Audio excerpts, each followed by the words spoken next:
তাআলা ডাক দিয়ে বললেন, বান্দারে তোমার সাথে আমি চুক্তি করলাম, তোমারে আমি মুখের খাবার দিলাম, নাকের খাবার দিলাম। নাকের খাবার দেওয়ার পর আমি আল্লাহ রাব্বুল আলামিন তোমার সাথে যে চুক্তি করেছি, এই চুক্তি করার কারণে আমি আল্লাহ রাব্বুল আলামিন তোমাকে আরেকটা গুরুত্বপূর্ণ খাবার দিয়েছি। সেই খাবারটা হলো রূহের খাবার। বলেন সুবহানাল্লাহ। কিসের খাবার ভাই? রূহের খাবার। তাহলে মুখের খাবার মাটি থেকে উৎপাদিত জিনিস, নাকের খাবার অক্সিজেন, রূহের খাবারটা কি? ওই যে রূহের জগতে আল্লাহ রাব্বুল আলামিন যখন প্রশ্ন করেছিলেন আলাস্তু বিরাব্বিকুম, আমরা যখন বলেছিলাম ক্বালু বালা, আল্লাহ তাআলা বললেন, বান্দারে তোমারে আমি দুনিয়ার জীবনে যখন প্রেরণ করব, দুনিয়ার জীবনে পাঠানোর পর আমি আল্লাহ রাব্বুল আলামিন লৌহে মাহফুজ থেকে একখানা কিতাব অবতীর্ণ করব, বাল হুয়া কুরআনুম মাজিদ ফি লাওহিম মাহফুজ। বলেন আল্লাহু আকবার। রূহ যেখান থেকে এসেছে, ঊর্ধ্ব আকাশ থেকে, আল্লাহ রাব্বুল আলামিন সেখান থেকে এই রূহের খাবারের জন্য একখানা কিতাব অবতীর্ণ করেছেন, তার নাম কি? এখন আপনি আপনার বডি ঠিক রাখার জন্য মাটি থেকে উৎপাদিত জিনিস খান, আপনি আপনার এই নাকের খাবারের জন্য অক্সিজেন খান, রূহের খাবারের জন্য কোরআন আপনি কয়দিন তেলাওয়াত করেন? আমরা কি ভাই কোরআন তেলাওয়াত করি? হ্যাঁ, আরো আসতে বলেন, কোরআন তেলাওয়াত করি? আল্লাহ তাআলা এই জন্য ডাক দিয়ে বললেন, ওয়ামান আরাদা আন যিকরি ফাইন্না লাহু মাঈশাতান দানকাও ওয়া নাহশুরুহু ইয়াওমাল কিয়ামাতি আ'মা। বলেন আল্লাহু আকবার। আল্লাহ তাআলা বলেন, বান্দারে তোমার জান আর মাল আমি কিনে নিয়েছি, তোমারে জান্নাত দেব, আর রূহের খাবারের জন্য আমি আল্লাহ রাব্বুল আলামিন কোরআন অবতীর্ণ করেছি। এই কোরআন অবতীর্ণ করে আল্লাহ তাআলা ডাক দিয়ে বললেন সূরাতুত তাহার ভিতরে, ওয়ামান আরাদা আন যিকরি, যে ব্যক্তি আমার জিকির থেকে, যে ব্যক্তি আমার কোরআন থেকে মুখ ফিরে নেমে বিমুখ হবে, কোরআন পাঠ করবে না, কোরআন পড়বে না, কোরআন বুঝবে না, কোরআনের সমাজ গড়ে তুলবে না, আল্লাহ তাআলা তাদের সম্পর্কে বলেন, ওয়ামান আরাদা আন যিকরি, যে বা যারা আমার কোরআন থেকে মুখ ফেরায় নিল, বিমুখ হলো, ফাইন্না লাহু মাঈশাতান দানকাও, তাদের জন্য দুনিয়ার জীবনটা হবে সারশূন্য। চিৎকার দিয়ে বলেন সুবহানাল্লাহ, নাউজুবিল্লাহ। আজকে দুনিয়ার সব জায়গায় অশান্তির মূল কারণ, তার মানে হলো আমরা কোরআন ছেড়ে দিয়েছি। এই জাতি যতদিন পর্যন্ত কোরআন ধরেছিল, কোরআনের আনুগত্য করত, কোরআন পড়ত, কোরআন বুঝত, আল্লাহ রাব্বুল আলামিন ততদিন পর্যন্ত এই জাতিকে দিয়ে গোটা বিশ্ব পরিচালিত করেছেন। বলেন ঠিক নেবে ঠিক? এই ভারত উপমহাদেশ মুসলমানেরা 1200 বছর এই ভারত উপমহাদেশে তারা তাদের রাজত্ব পরিচালনা করেছে। বলেন ঠিক নেবে ঠিক? আর বাংলাদেশে আজকে শতকরা 90% মুসলমান হওয়ার পরেও এই মুসলমানদের উপর জুলুম নির্যাতনের স্টিমরোলার চলছে কি চলে নাই? কোরআনের পাখিদেরকে বুলডোজার দিয়ে তাদের বাড়িঘর দিয়ে ভেঙে দেওয়া হয়েছে। বলেন ঠিক নেবে ঠিক? কেন দেওয়া হলো? আজকে আমরা নামধারী মুসলমান হওয়ার পর আজকে আমরা ঈমানওয়ালা হতে পারিনি, আমরা কোরআনটাই বুঝিনি। কেননা এই কোরআন আমরা মুখ দিয়ে যেমন খাবার না খাইলে আমাদের বেঁচে থাকা কঠিন হয়ে যায়, যায় কি যায় না? আপনি এক সপ্তাহ খাবার যদি না খান, তাহলে আপনি কি ভালো থাকবেন, সুস্থ থাকবেন? আপনি যদি নাকের খাবার অক্সিজেন যদি আল্লাহ এক মুহূর্তের জন্য বন্ধ করে দেন, যে ব্যক্তিটি সকালবেলা অক্সিজেন ছাড়া উঠলো, ওই ব্যক্তিটি তার সকাল হলো না, তার হলো কি? পরকাল। তার হয় কি? পরকাল। সম্মানিত ভাইয়েরা আমার, তাহলে যেই লোকটা কোরআন তেলাওয়াত ছাড়া, কোরআন ছাড়া নিজের জীবন যাপন করলো, এই লোক তো হলো মৃত্যু লোক। কি লোক? বেঁচে থেকে এটা মরে গেছে, বেঁচে থেকে এই লোক কি হয়েছে? মরে গেছে। এই জন্য আল্লাহ তাআলা ডাক দিয়ে বললেন, ওয়ামান আরাদা আন যিকরি ফাইন্না লাহু মাঈশাতান দানকাও ওয়া নাহশুরুহু ইয়াওমাল কিয়ামাতি আ'মা। দুনিয়ার জীবনটা কোরআন ছাড়া হবে শ্বাসশূন্য। কিয়ামতের ময়দানে এই কোরআন ছাড়া ব্যক্তিগুলোকে আল্লাহ তাআলা অন্ধ করে উঠাবে। কি হয় উঠবো ভাই? অন্ধ, আমা, অন্ধ করে উঠাবেন। এইবার আপনি যখন ডাক দিয়ে বলবেন, ক্বালা রাব্বি লিমা হাসারাতানি আমা, ওগো আমার রব, আমরা তো দুনিয়ার জীবনে চৌকলা ছিলাম, আজকে আপনি আমাদেরকে কেন অন্ধ করে উঠালেন? ওয়াকাদ কুনতু বাসীরা, অথচ আমরা তো দৃষ্টি সম্পূর্ণ দুনিয়ার জীবনে ছিলাম, আমরা এই চোখ দিয়ে সব দেখেছি, সব কাজকর্ম করেছি। আল্লাহ তাআলা ডাক দিয়ে বলবেন ক্বালা কাযালিকা আতাতকা আয়াতুনা ফানাসিতাহা ওয়া কাযালিকাল ইয়াওমা তুনসা। বলেন আল্লাহু আকবার। ও বান্দা, দুনিয়ার জীবনে তোমার চোখ দিয়েছিলাম, সেই সাথে তোমার জন্য, তোমার হেদায়েতের জন্য আমি আল্লাহ রাব্বুল আলামিন একখানা কিতাব পাঠিয়েছিলাম। আয়াতিকা, তোমার কাছে নিদর্শন স্বরূপ আমি আল্লাহ রাব্বুল আলামিন কোরআন দিয়েছিলাম। সুবহানাল্লাহ। এখন কোরআন আছে না নাই? আছে। আলেম ওলামা আছে না নাই? আল্লাহ তাআলা বলবেন ক্বালা কাযালিকা আতাতকা আয়াতুনা, তোমার কাছে কি আমার আয়াত যায় নাই, আমার আলেম ওলামা যায় নাই, আমার নবী রাসূল যায় নাই? ফানাসিতাহা ওয়া কাযালিকাল ইয়াওমা তুনসা। ও বান্দা, সেই দিন তোমাদের কাছে আমার কোরআন গিয়েছে, আয়াত গিয়েছে, নবী রাসূল গিয়েছে, আলেমেরা এই কথাগুলো খুলে খুলে বর্ণনা করেছে, কিন্তু ঠিক সেই দিন তুমি আমার কোরআন থেকে যেমন মুখ ফিরায় নিয়েছো, বিমুখ হয়েছো, তাদের কথাগুলোকে অমান্য করেছো, দুনিয়াটাকে মস্ত বড় জায়গা মনে করেছো, বলেছো খাও দাও ফুর্তি করো, দুনিয়া কি মস্ত বড় বলেন, বলে কি বলে না? নগদ জাপাও হাত পেতে নাও, বাকির খাতা দূরে থাক, কি লাভ হবে দূরের বাদ্য শুনে, মাঝখানে যে বেজায় ভাগ। এমন কথা আমাদের সমাজে বলে কি বলে না? সম্মানিত ভাইয়েরা আমার, যারা এই স্লোগানের ওপর নিজের জীবন বাস্তবায়ন করেছেন, দুনিয়ার মজা নেওয়ার জন্য দুনিয়াতে তারা অনেক কিছু করেছেন, আল্লাহ রাব্বুল আলামিন তাদের দিকে এই প্রশ্ন ছুটে দেবেন যে তুমি যেহেতু আমার কোরআন থেকে বিমুখ হয়েছো, মুখ ফিরিয়ে নিয়েছো, আমার কোরআনকে অস্বীকার করেছো, আমি আল্লাহ রাব্বুল আলামিন কিয়ামতের ময়দানে তোমার থেকে মুখ ফিরিয়ে নিলাম। বাঁচার পথ আছে ভাই?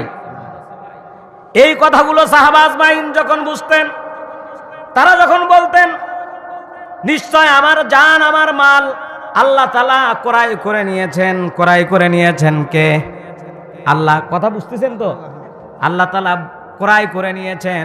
বিআন্না লাহুমুল জান্নাহ, আল্লাহ আমাকে জান্নাত দিতে চান।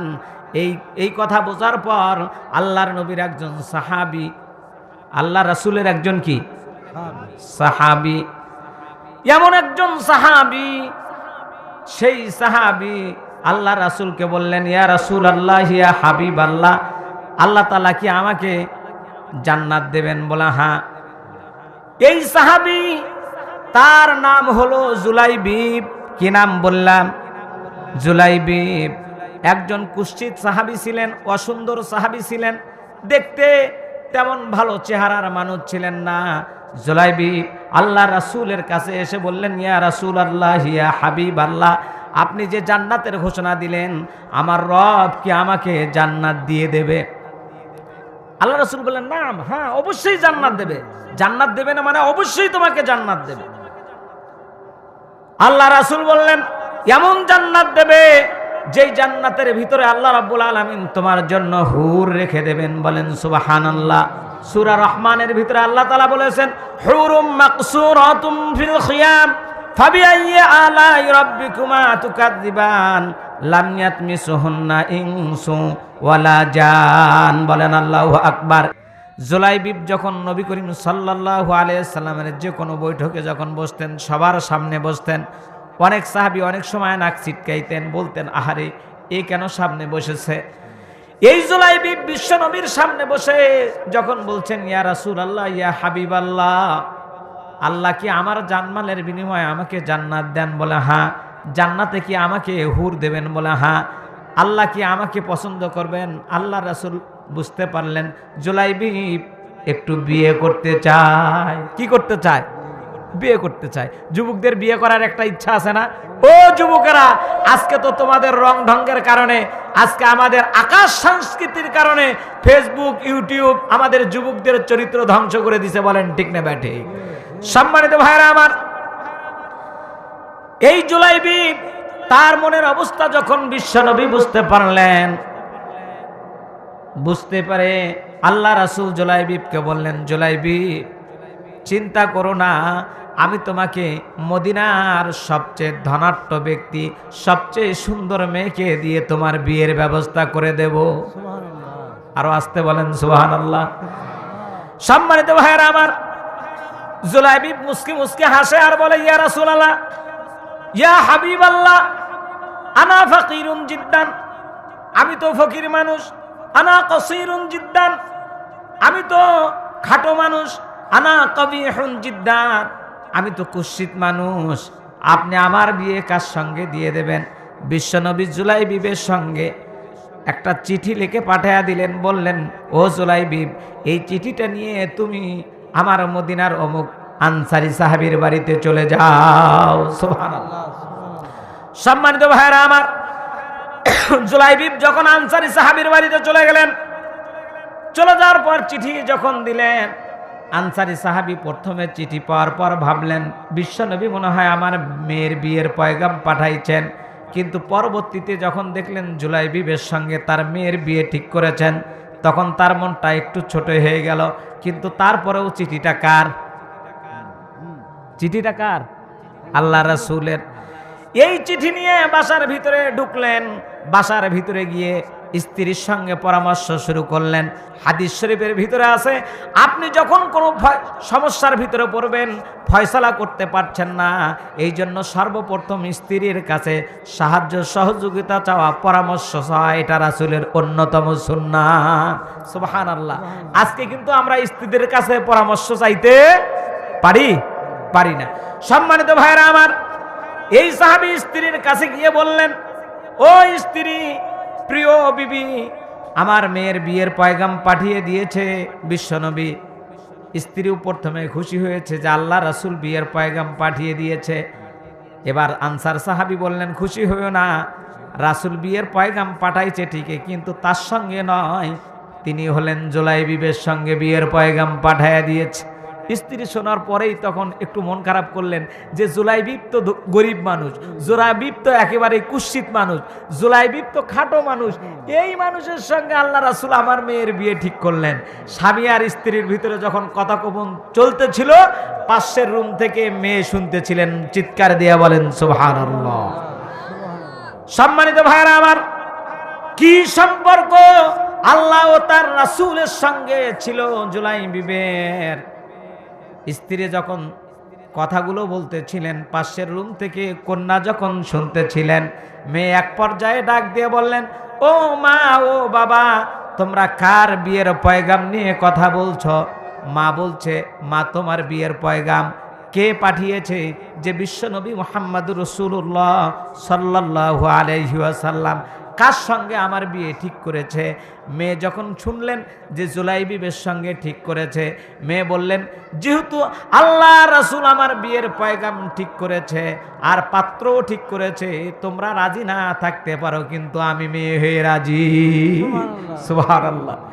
সম্মানিত ভাইরা আমার, আল্লাহ রাসূল সাল্লাল্লাহু আলাইহি ওয়াসাল্লাম বলেছেন, কোন ব্যক্তি যদি আল্লাহ ও তার রাসূলকে জীবনের চেয়ে বেশি ভালোবাসে, আল্লাহ রাব্বুল আলামিন তার জন্য গোটা দুনিয়াটা দান করে দেন। সুবহানাল্লাহ, সুবহানাল্লাহ। জুলাইবিব বাহিরে দাঁড়িয়ে আছেন যে এখনো আমার চিঠির কি আসছে না, উত্তর আসছে না, উত্তর পাচ্ছেন না।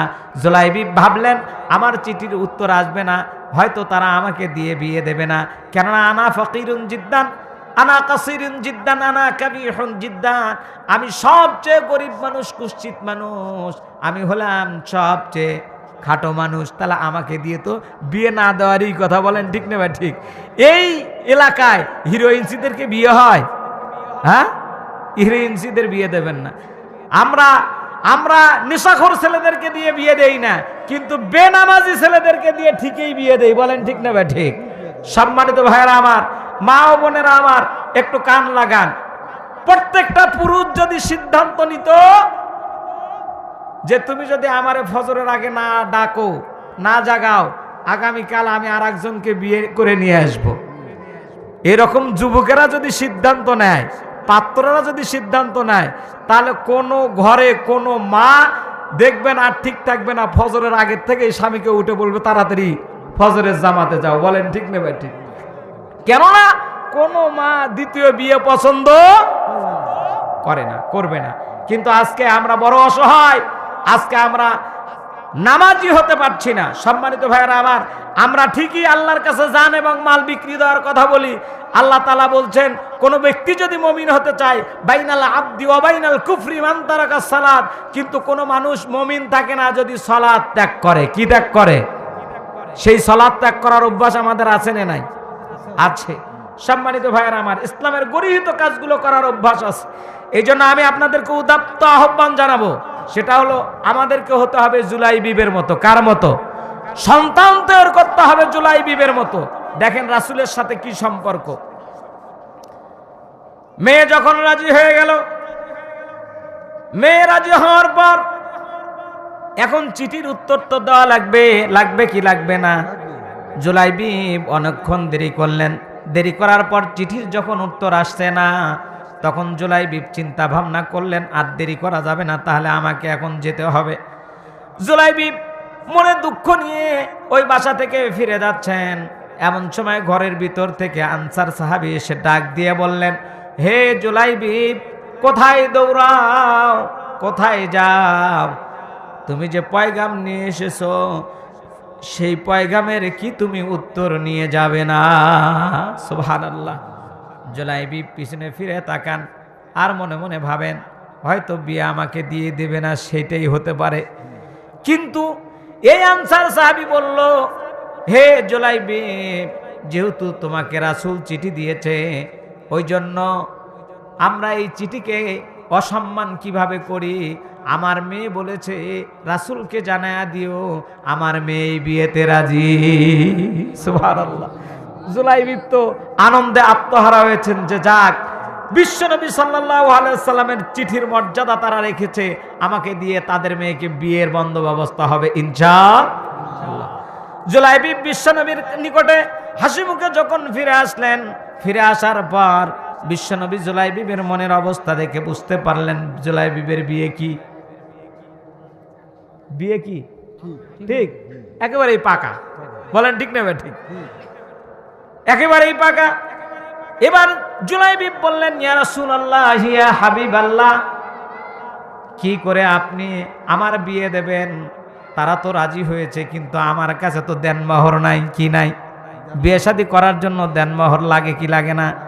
আজকে আমাদের দেশে দেনমোহর দেওয়া কঠিন হয়েছে, জেনা পতিতাবৃত্তি সহজ হয়েছে। বলেন ঠিক না ঠিক? এই পতিতাবৃত্তি সহজ হওয়ার কারণে 300 টাকা দিয়ে ছেলেরা মেয়ে ভাড়া করে নিয়ে আসে। আসে কি আসে না? বিয়ে করতে গেলে অনেক সময় ফিতনা ফাসাদের মধ্যে যুবকেরা পরে কি পড়ে না।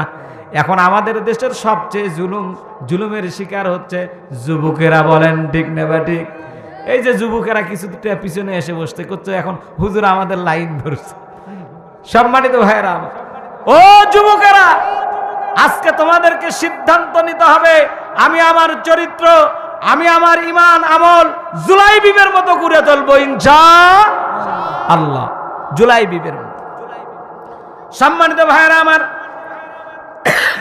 কি সাহাবী জুলাইবিব যখন আল্লাহ রাসূলকে বললেন, ইয়া রাসূলুল্লাহ, ইয়া হাবিবাল্লাহ, বিয়ে তো ঠিক হয়ে গেল, দেনমোহর দেওয়ার মতো টাকা তো আমার কাছে নাই, কি করে আমি দেনমোহর আদায় করব? বিশ্বনবী আরেকটা চিরকুট লেখে জুলাইবিবের হাতে দিয়ে বললেন, জুলাইবিব রে, এই চিঠিটা নিয়া আমার জামাতা জিন্নুরাইন হযরত ওসমানের কাছে চলে যাও। চিৎকার দিয়া বলেন সুবহানাল্লাহ।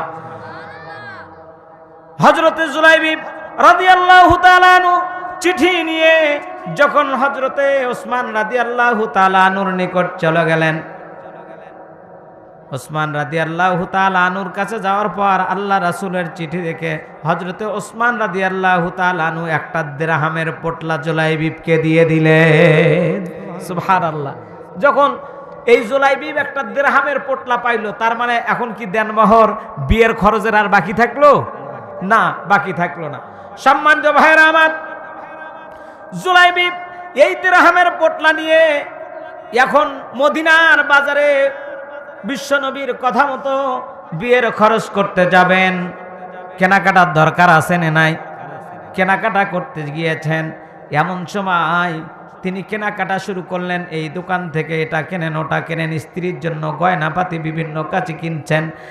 কিনতে কিনতে এমন সময় পিছন থেকে কে যেন ডাক দিয়ে বলল, ইয়া আইয়ুহাস শাবাব, হে মদিনার যুবকেরা, ইকাতিলুনা ফি সাবিলিল্লাহ ফায়ুকতালুনা ওয়া ইউকতালুন। হে মদিনার যুবকেরা, তোমরা কে কোথায় আছো? জীবন দেওয়ার জন্য প্রস্তুত হয়ে যাও। তোমাদের রাসূল উহুদের ময়দানে চলে গিয়েছে। কোন ময়দানে? আরো আসতে বলেন, কোন ময়দানে? ইকাতিলুনা ফি সাবিলিল্লাহ, উহুদের ময়দানে চলে গিয়েছে।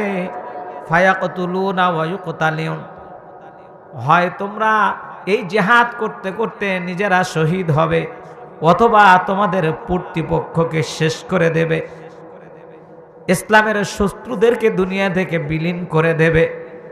হে হে মদিনার যুবকেরা, ইকাতিলুন ফি সাবিলিল্লাহ, জিহাদের ময়দানে তোমাদেরকে ডাকছে, তোমরা কে কোথায় আছো? তাড়াতাড়ি ছুটে আসো। জুলাইবিব একবার পূর্ব দিকে তাকায়, পশ্চিম দিকে তাকায়, পিছন দিকে তাকায়, সামন দিকে তাকায়। কে ডাক দিল জিহাদের? কে ডাক দিল জিহাদের? আমাকে তো বিশ্বনবী বিয়ের কথা বলেছে, অর্ধেক কেনাকাটা হয়েছে, আর অর্ধেক কি আছে? বাকি আছে। ও যুবকেরা, কি মহাব্বত আর কি ভালোবাসা ছিল! জুলাইবিব চিন্তার মধ্যে পড়ে গেলেন, আমি কি বিয়ের কেনাকাটা করে বিয়ে যাব না জিহাদের ময়দানে যাব? এমন সময় জুলাইবিব সিদ্ধান্ত নিলেন, বিয়ের কেনাকাটা যত দূর পর্যন্ত হয়েছে এত দূর পর্যন্তই থাক, আর আমি কোনো বিয়ার কেনাকাটা করব না। যে দিরহাম আর যে অর্থ আছে, এই অর্থ দিয়ে আমি এই মুহূর্তে একটা তরবারি কিনবো আর একটা ঘোড়া কিনবো। ঘোড়ার ওপর সওয়ার হয়ে বিশ্বনবী যেই জিহাদের ময়দানে গিয়েছে, আমিও সেই জিহাদের ময়দানে ঝাঁপিয়ে পড়ব। সম্মানিত ভাইরা আমার, জুলাইবিব ওই পর্যন্ত কেনাকাটা শেষ করে দিয়ে জিহাদের ময়দানের জন্য একটা তরবারি কিনলেন, বাকি অর্থ দিয়ে একটা ঘোড়া কিনলেন। ঘোড়া কেনার পর এবার ভাবলেন, আমি যদি জিহাদের ময়দানে এই অবস্থায় যাই আর আল্লাহ রাসূলের সামনে যদি পড়ে যাই, বিশ্বনবী ডাক দিয়ে যদি বলেন, জুলাইবিব রে, আমি তো তোমার বিয়ের জন্য বাজারে পাঠিয়ে দিয়েছি, তুমি তো বিয়ে করার জন্য চলে যাবে, কেন তুমি জিহাদের ময়দানে আসলে? আল্লাহ রাসূলের এই অর্ডার আমার জন্য পালন করা ফরজ, কিন্তু আল্লাহ রাসূলের সামনে তো আমি জবাব দিতে পারবো না। অতএব তিনি একটা নেকাব কিনলেন। কি কিনলেন? নেকাব বোঝেন তো? একটা নেকাব কিনে নিজের মুখটা ঢাকলেন। নিজের মুখটা ঢেকে হযরত জুলাইবিব রাদিয়াল্লাহু তাআলা আনহু উহুদের ময়দানে চলে গেলে। কোন ময়দানে? জিহাদের ময়দানে চলে গিয়ে হযরত জুলাইবিব রাদিয়াল্লাহু তাআলা আনহু বীর বিক্রমে জিহাদ করছেন, শত্রুদের মোকাবেলা করছেন। কত শত্রুকে তরবারি দিয়ে দুনিয়া থেকে বিদায় করে দিলেন, এটা তার হিসাব নাই। এমন সময় জুলাইবিবের ডান দিক থেকে আঘাত আসলো, তিনি তরবারি দিয়ে সেটা ঠেকায় দিলেন। বাম দিক থেকে আঘাত আসলো, তিনি আর ঠেকাইতে পারলেন না। দুনিয়া থেকে তার একটা হাত বিচ্ছিন্ন হয়ে গেল। ডান পাশটা বিচ্ছিন্ন হলো, বাম পাশটা বিচ্ছিন্ন হলো। এমনকি জুলাইবিবকে গলা কেটে দুনিয়া থেকে শহীদ করে দেওয়া হলো। সুবহানাল্লাহ।